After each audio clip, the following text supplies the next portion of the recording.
Why are there two monocopters? Who made the other one? What is this place?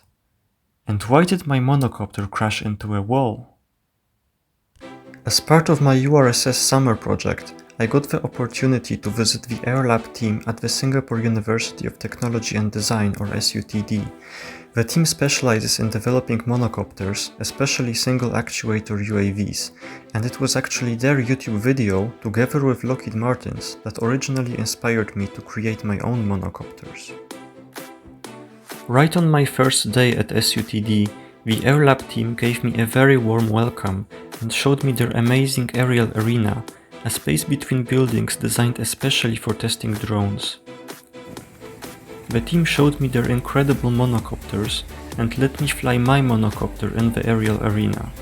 Seeing their monocopter flying alongside mine was a truly amazing experience.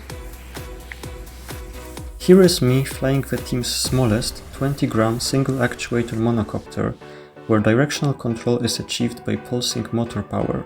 It flies great, is very durable and easy to fly indoors. I noticed that it has similar control characteristics to my monocopters, which I didn't expect due to its different control mechanism. Later, the team invited me on a cycling trip around the Palau Ubin Island north of Singapore. It was great. I saw many tropical plants I've never seen before, and it was my first time seeing a monkey in the wild.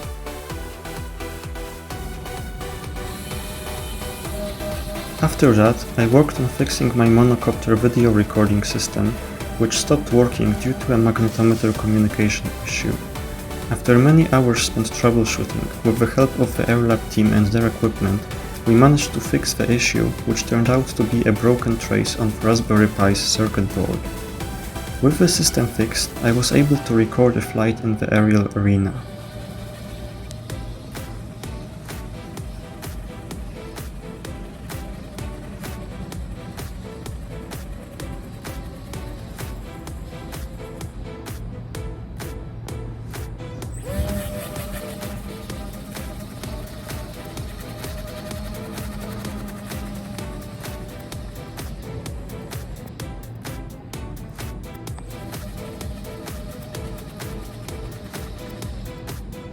Because of wind, it was difficult to bring the monocopter back to its launching spot, and it landed in the side net.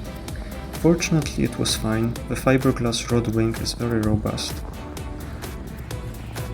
On my last day of the trip, I went to Kalang Road Field, a place recommended to me where drone flying is allowed.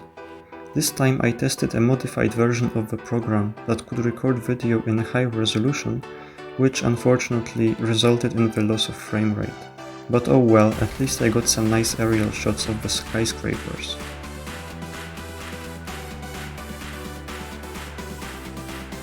After returning home, I tried interfacing my video recording system with a color camera using an external trigger recording mode the new camera supports. This improved the stability of the video. It's still shaky, but not as much as it used to be. The downside of the color camera is that it collects less light than the monochromatic one, resulting in greater exposure times and therefore more blur. However, this can maybe be improved by swapping out the lens on the camera. This is where my URSS project ends. I wasn't able to achieve wireless transmission of the video due to the lack of time and software issues, but it is still something I want to pursue in the future.